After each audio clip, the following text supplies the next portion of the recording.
was mentioned, my name is Addison. I'm going to talk about becoming a smooth operator, a look at the StreamOperator API. Before I get started, I just want to kind of, by a quick show of hands, how many is your first Flink forward here? Okay, wow, a good chunk of the room. Nice to have a lot of new faces. Hope you learned a lot today, and I'm really happy to be one of the first speakers up, get this done and over with, and enjoy the rest of the conference. So first, who am I? My name's Addison Higham. I'm kind of a cloud data guy at Instructure. I do a lot of different stuff there around sort of infrastructure as well as big data things. There's my GitHub. I have some interesting stuff there. And then my Twitter, where there's not really anything interesting, but I'm trying to get better at that. So, I want to tell a quick story of how I knew Flink was great. So I started with Flink about 3 years ago, and I was really impressed by one thing about Flink right away. And while the technology of Flink is really impressive and does really great things, it wasn't the technology that first impressed me. And the community, this is a wonderful community. I love being here every year to get interact with people, but it wasn't the community. It was the best Apache animal logo that I had seen so far. Just, for some competition here, we've got Hadoop, the elephant. He's a cute guy. We all like him, but he's a little simple, right? Then we end up with Apache Pig here. I really think of him as like on the box art of an 80s like knockoff video game for an NES. I don't know where that came from. But even worse here, the Hive logo. I really want to be in the room where this was sort of pitched as a logo idea. It's purely nightmare-inducing. Yeah, obviously we see here Flink, beautiful, great logo. I'm really waiting for the colorful Flink logo shirts. I want one of those ones one of these days, guys. Clearly the winner. So a little bit more about what I do and what I work at. I work at this place called Instructure, and our sort of motto is from the first day of school to the last day of work. So we're a company about educating people and helping them improve themselves in their work and in school. So we have Canvas. Maybe some of you have been in school somewhat recently or have kids in maybe K through 12. Canvas is a learning management system. That's courses, grade books, quizzes, that sort of stuff. And then Bridge, which is our newer product, is about employee development. So that's including things like training and compliance, but also things like helping you have more effective one-on-ones, career development, those sorts of things. And so how do we use Flink? So our job, kind of in two ways, is where we're starting to see Flink more and more. So one is to get more data to customers faster. And for us, that's a lot of ETL work. So we have a lot of big batch ETLs that move a lot of data around. And trying to figure out how to drop the latency on those and get more data to customers, we've really had to sort of look at streaming solutions to be able to do that. And that's really replacing and augmenting batch systems. And that's still a new effort, but it's growing and something that we will be doing a lot of. Hard problem, lots of big state, hard to sort of have good ways sometimes to clear state out, interesting problem. But maybe the more, for the purposes of this talk, more interesting one is sort of we are using Flink as a replacement for LAMBDA architectures. So we've done LAMBDA architectures for a few years now, and we found LAMBDA to be really challenging for a few reasons. So primarily, it's difficult to maintain. Having two stacks, duplicated logic, we have trouble getting a team to maintain one application, let alone two, and that's just been really difficult to do, get teams to want to do. Additionally, Lambda systems, depending on the sort of data you're doing, can be very hard to coordinate. You have an external state store. Knowing which one is the source of truth for a given point in time can be quite a challenge. They can be very hard to debug. So depending on some state of one system, it's hard to track down. You got to go look two places. And also can really end up with some bad UX in terms of not being sure for the user what their data is actually representing at that point in time. And really, with better stream processors, it's not worth doing anymore, for us at least, right? It's just, why would we use a Lambda? There's just a lot better options that make a lot of these concerns go away. So our experience so far, kind of at a high level, is that we've really enjoyed Flink because it's a feature-rich and fast stream processor that offers us a ton of flexibility to meet a lot of our different demands in our organization. And a lot of that we can do with all the APIs that we know really well, the data, the SQL API, the data stream API. But today we're going to talk about the StreamOperator API, which is an aspect that when you need it, offers more flexibility when using Flink and is one of the is one of the nice things about how Flink is designed that lets us kind of dig in and control more. So what we're going to cover today is basically the stream operator. We're going to cover what it is, how it fits in with the other Flink APIs. We're going to look at how Flink uses the stream operator API, which I think is one of the most interesting aspects of just kind of understanding some Flink internals, and some examples of advanced functionality, and then a little bit more into how we're using that to kind of build a replacement for Lambda architecture with sort of Kappa-esque architectures. So first, as a quick review, the many layers of Flink. Some of these diagrams are now going to be out of date with just this T-notes we saw. Sorry, I wish they.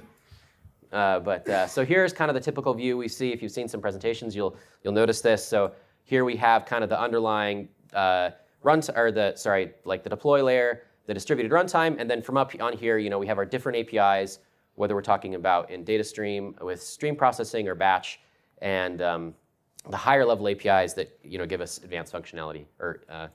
So first, the SQL API. Just a quick example. We can create some. This is going to be Scala. Just some case classes. We can sort of create some fake data here. And in this case, we're just going to sort of register this data. And very concisely, we can represent pretty sophisticated logic to do a streaming join and find grades that are failures, right? We have the score and find these ones that are failures.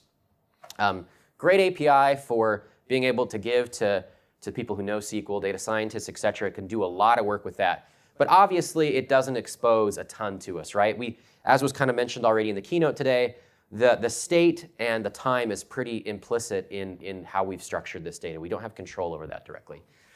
So then we can kind of go one layer down here. What we know, the kind of the bread and butter of Flink, right? The stream APIs, the data stream API. And we're going to kind of split this into two groups, the sort of the high-level stream APIs. So here we're going to use this same sort of grade object. We're in education, so we're always talking about grades. In this case, we're just going to add kind of an attempt field right here.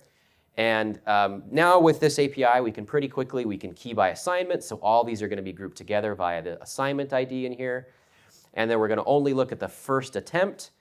And we're going to get the average using just a global window and a periodic firing trigger, which we're just leaving the details out of, as well as this aggregate. We're going to get the average score of the first attempt of an assignment, right? Maybe some interesting data for an educator who wants to know how, like, this quiz is actually really hard when people first look at it. And then moving more into the real sort of, I guess, lower level stream APIs where we can do some real control over events and time, broadcast and state and whatnot.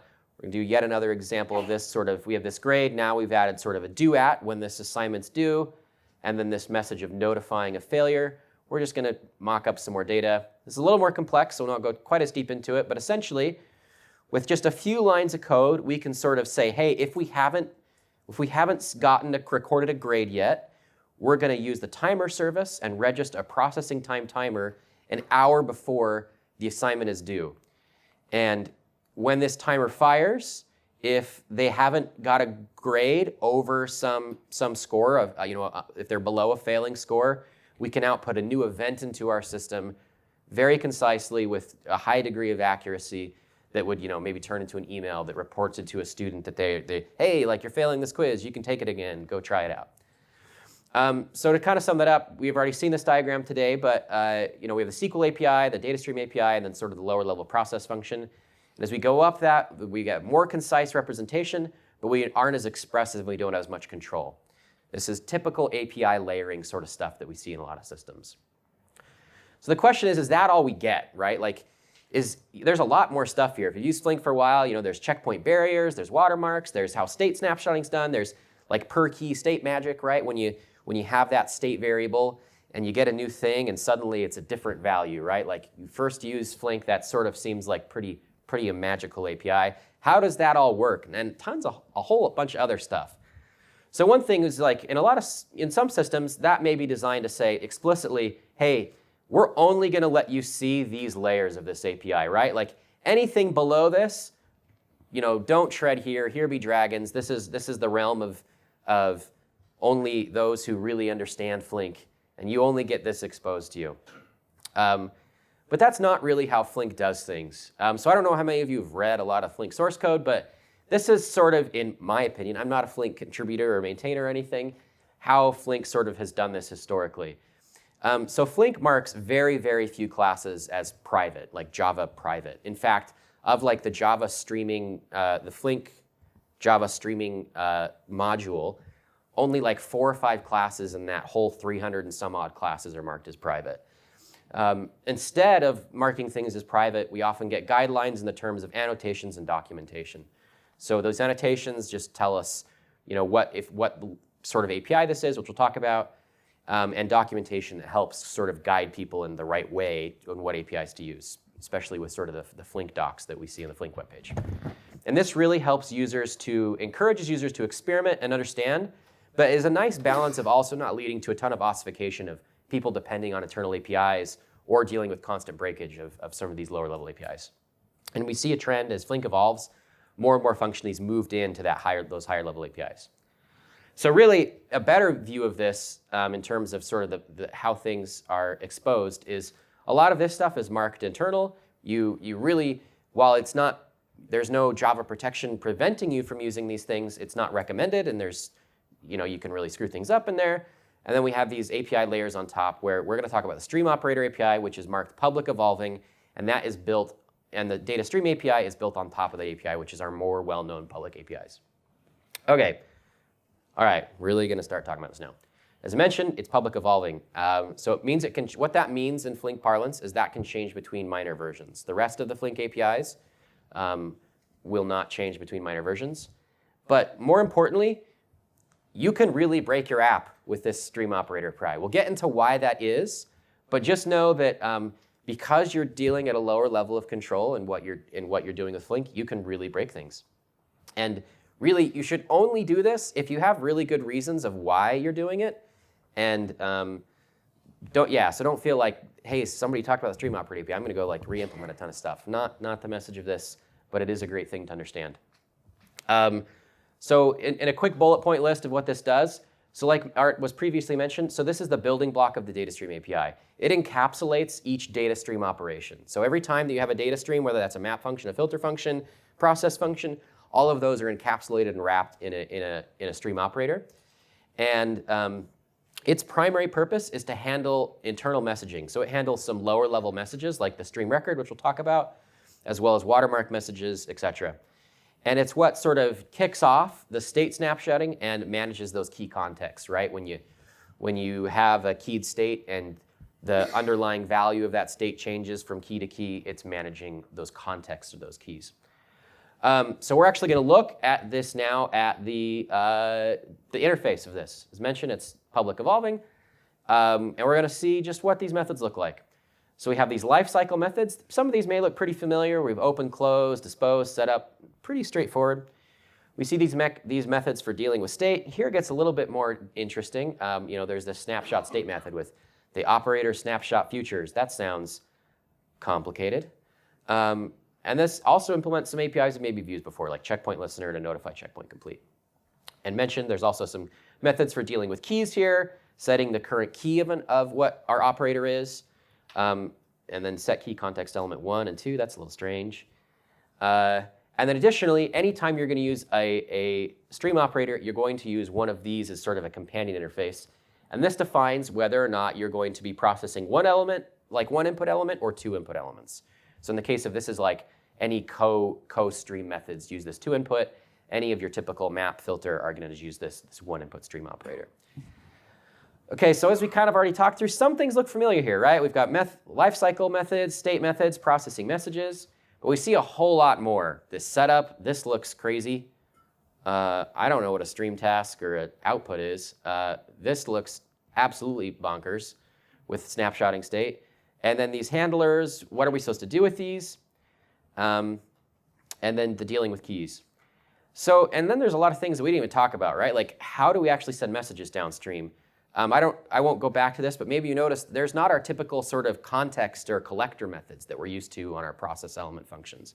There's no obvious way of how we send messages downstream. And then once again, like the snapshot, how do we do that? We don't see anything about timers or timer contexts.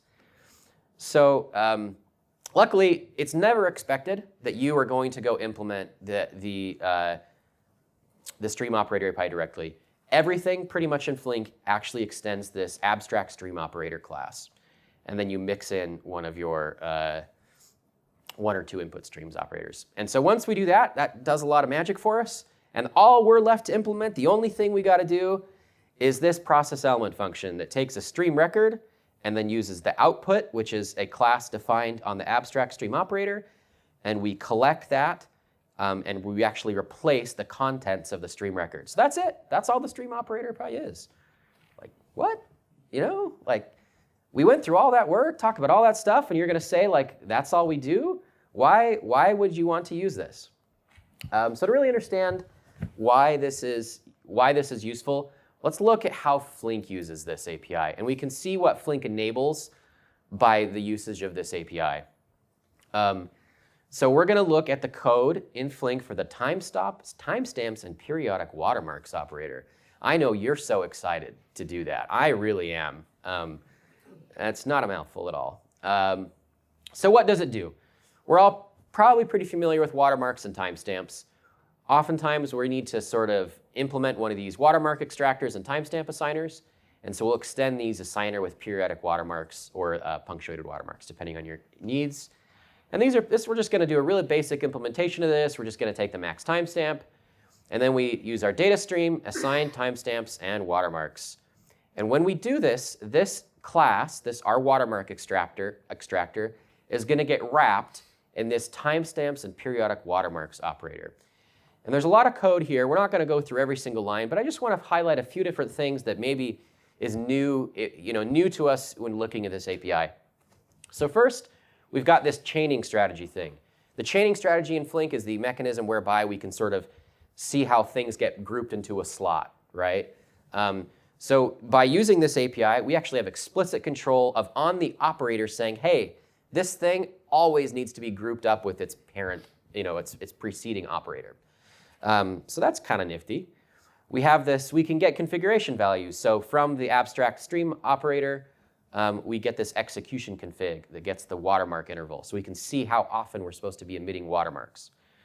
We have the ability to get at our processing timer services, once again, that comes from the abstract stream operator, that allows us to get the current processing time as well as registered timers.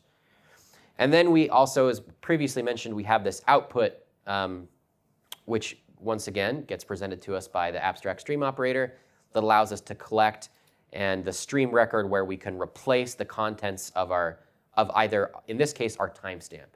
The stream record is what contains the timestamp value and is how Flink tracks the timestamp for every record. And using this API, we can actually change that, right? You can change what the timestamp of an individual record is. Just continuing on, once again, we don't need to look at every line of code here, just highlighting a few interesting things. We see also with this output, not only can we output records, we can also output watermarks. This is the mechanism whereby when we want to, how watermarks actually get flushed downstream, this is the API we have access to actually emit watermarks downstream. And then interesting more in the comment here is that this process watermark override the base implementation, so the base implementation of the abstract stream operator to completely ignore watermarks propagated from upstream. So if you've ever wondered what happens if you use multiple watermark assigners, here's the answer right here in a pretty clear fashion. This just drops all previous watermarks, and essentially you've got a new definition of time for any downstream operators from this operator here. So what we've learned, right, is we've kind of gotten now a little bit of an idea of what this StreamOperator API, I'll say that like 1,000 times this talk, does for us. So we get this stream record, which allows us to modify the record, but also its timestamp, which can be really useful. We can use this process watermark function. We can override it, and we can change or completely ignore watermarks. Kind of an interesting, fun thing if you have some interesting needs. And we have, and probably most interestingly, is we have access to lots of APIs, such as timer services, output, chaining strategy, and a ton more.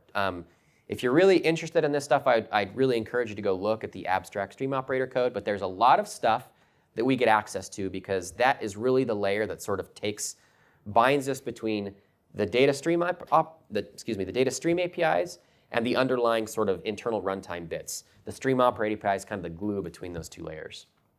And just to kind of reiterate this, the data stream API is built on top and encapsulates the stream operator. So anytime, if you go look at like the datastream.java code, when you call map, it takes your map function, and then it gets wrapped in this stream map, which is the stream operator implementation, and that you call this transform function. And that's every single, with pretty much no exceptions, these functions or these classes here extend sometimes by this UDF stream operator, which is what enables us to take user-defined functions, but they all will implement this stream operator. So that's, like I say, everything is encapsulated and wrapped by one of these stream operators. Okay, so we've looked at what kind of is in the API. Now let's talk about why you would actually want to do this, right? Let's get into the details of why of scenario where you might actually want to think about using this API. So let's pretend that we have a job that has a single, so a non-parallel source, which produces a file read request message. And this has a really high variance in the amount of messages it sends over minutes. So at peak, we've got 150 messages. At low load, we only get a message every 10 minutes or so. And a process function which reads, so this is a file that actually exists on S3 or some other file system. And we read that file with a process function, and that produces roughly 100K messages per file. So we're getting a stream of files, we're reading all those and kind of exploding it into our real messages. And these are the messages that we're using to determine our event time within the system. So we're going to extract our watermarks after we use this process function. And then we have some downstream logic that's just doing some real basic, rekeying the data, aggregates the sums into 1-hour windows, let's say. So just in some code, we have these file read requests, just a URI, the file message, which we expand after reading what's in these URIs, reading those actual files, which has an ID and a value. We're just going to sort of pretend we've written all the code for these, but we've got a source function that's pretty straightforward, a process function which is going to read the file, and a watermark assigner. And we're going to just compose that into a pretty simple graph here. We've got our source. We take that file stream source. We process to read our file reader process. And then because we have these big files to read, we need a higher parallelism for having a lot of these file reader processes, right? We can't just have one of those. That would never scale. And then we assign timestamp and watermarks. And then finally, we're just going to do our business logic. We're going to key by ID, do a tumbling window of an hour, and sum our value and output to some sync. So that's a pretty simple job graph here. We have a source, a rebalance to spread that across our 25 operators, and then kind of our business logic here, and then a sync. But we start to see problems with this job. So at low load, we start seeing no windows closing until load picks back up. So at a certain point in time, we get to our one message every couple minutes, and we just start seeing that no windows are closing. And through some quick analysis, through the Flink UI, we see that the watermark isn't advancing. So let's do a little more investigation. At low load, we're only getting roughly 6 messages an hour, right? In an hour, that means only 25% of our readers will have, if we have 25 of them, will have a message to process. And the rest are idle. They're just sitting there. They have no data to read. They're not doing anything. And since we assign watermarks after our reader, and we learned that if with that timestamp periodic watermark operator, any previous watermarks in that data flow are going to get discarded. So we essentially have a new definition of time. So why does this happen? In Flink, we have to deal with idle streams. So many of you are probably familiar with this. The watermark of any individual operator is the minimum of any preceding operator. So in this case, this operator has received this 14 as the lowest watermark so far. So his timestamp is 14. So what happens in our graph is that we have these idle sources that got to some certain watermark, but then they've not gotten any more data for a few hours, and so they've become idle, and they're not ticking their watermark for any further. They don't advance their watermark, which essentially stops time from advancing in our system. Our windows don't close, we don't get any data, right? And Flink tells us about this. It says, hey, if you're going to write a source that can be idle, you need to use this source function .source context mark as temporarily idle. Maybe some of you have seen this API if you've implemented a source, but essentially, occasionally you need to call this if if you are going to have an idle stream. There's the source for that. But there's a problem. Our source isn't what's idle, right? We still have some messages coming through. It's just a really low rate of messages. What's really idle is our process functions, our one operator down from there. But we don't have access in the process function to the API that allows us to mark that stream as idle. So while we have an idea of how we would fix that, we don't have access to the API in the existing process function to be able to actually mark that as idle. So we're just really sad. Life's terrible. So this is really, what is a source, right? And this is something that's interesting to think about in cases like this. Sometimes our source isn't really our source, right? If our source is the thing that's generating the bulk of our data, in our case, that source is actually our process function. But with the operator API, the StreamOperator API, we can work around this API limitation. So we're going to create a new abstraction using the abstract stream operator that implements a one input stream operator, mixes that in, and we're going to create a new abstraction that allows us to tackle this problem. So this is a big chunk of code, but pretty much all we're doing here is we're building up a source context, the same thing that a source function has. And with the abstract stream operator, we can just get all of the required parameters. I'm not going to go into detail on what all these are, but we just need to pass all these things from the abstract stream operator, build a new source context, and we'll just expose that as a protected method. We're going to create a new function that we want to implement, and now this looks a lot like a process element from a process function, but instead of taking a process function context, we're going to pass it a source context instead. And then we're just going to call that. We're just simply going to call that function in our stream operator process element, if that makes sense. That's just kind of adapting the API.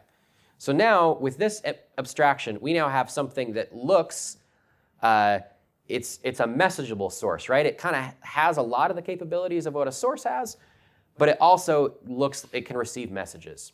And that's kind of nifty for this use case. Now what we can do with a really small change of changing our file reader source now to use our messageable source, which is a very similar API, and then changing out to use this transform call. Whenever you see transform, you're using that's like your hint that you're using the StreamOperator API.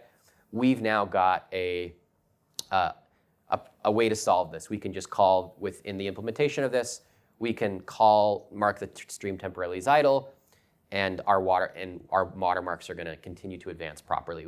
We fixed our problem. So cool. We've gotten a real use case for why you might want to do this. And for us, that's where we've seen the most use cases around this in looking at the StreamOperator API is doing more flexible things with sources, which I'll talk about more. But there's a lot of other things you can do with this. If you really want to understand what people are how people are doing some really interesting hard things in Flink, sometimes that involves using the StreamOperator API. And so if you've got some really sticky, hard challenge, it's worth taking a look and understanding what happens there. And this is really just more of an intro into all the capabilities that exist there. Anyway, so back to why we did this. So as I mentioned, out with the lambdas, in with the Kappa architecture, we really wanted to figure out how we could get there. And this is just a quick diagram of what we have had a common pattern in doing sort of some analytics use cases. So we'd have Amazon Kinesis, which would write data into S3 bucket with S3 Firehose, and we'd have our typical Lambda architecture, a speed layer, which we often implement in just Lambda functions, sometimes with state, sometimes not, a batch layer, which our data platform team owns part of, and then try and just have them implement their business logic. But the speed layer was typically owned wholly by the teams. So they really had to understand and know two systems. We have some coordination logic, some state, and then finally the serving layer where those sort of get merged together. This is just one small, we have a video product called Arc, and this isn't a very interesting view of this, I wish I did, but essentially we track which portions, we bucketize this video and track which people have watched which portion of this video. So then we can say, hey, Addison, which portions of this video he's watched. And this integrates with our LMS system, so a teacher can go look, upload some video and see which students are maybe haven't watched a chunk of video, maybe they find it really boring, they can actually see that and see, how students are actually interacting with this content. Useful feature for us. So as we already talked about, Lambda architectures really is no good for us, at least. It just doesn't scale for our company size and team size. So Kappa architectures, right? Like, that's what we hear. That's great. And Kappa really is a great concept, but it's got a lot of ways to go about it. It's not, it's not a panacea. It's not a completely solved problem. And so really, there's a lot of questions still to answer. And so one is stream retention, right? We've got this.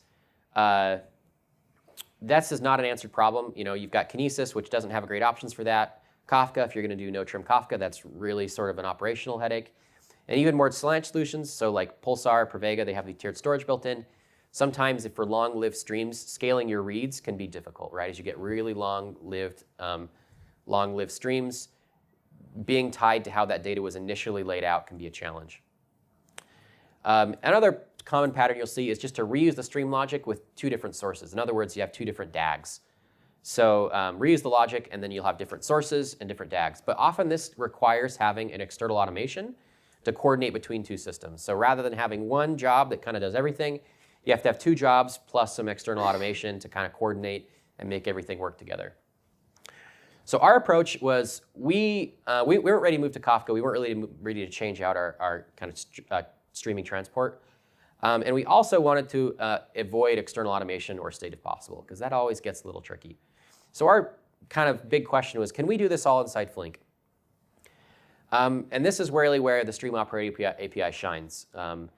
This is now the architecture for some of these things what we're moving towards, where just a quick thing. Now we have another Flink process. Rather than using S3 Firehose, we're controlling the writes of this, and we're bucketing those with data or with metadata about where that, it's offset into our Kinesis stream. So essentially, we retain the data of the ordering and shard offsets in S3, and then we write that metadata as partition data also into Glue.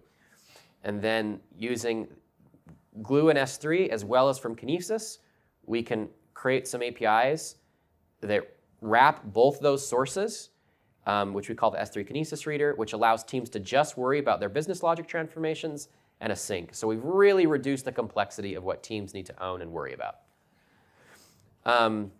So we already mentioned this, already talked about this a little bit. One of the key ingredients here is we had to decide to own archiving our streams, which allowed us to write out metadata about the position of those streams, so that when we can read back, we read back that data from S3 and Glue, we can seamlessly transition to Kinesis, because we can know exactly what offset we have read to in S3, and then we can take that data and start from Kinesis from that known position. So we kind of get a very clean handoff that's independent of time. We don't have to worry about event time versus processing time. It's purely the order of Kinesis.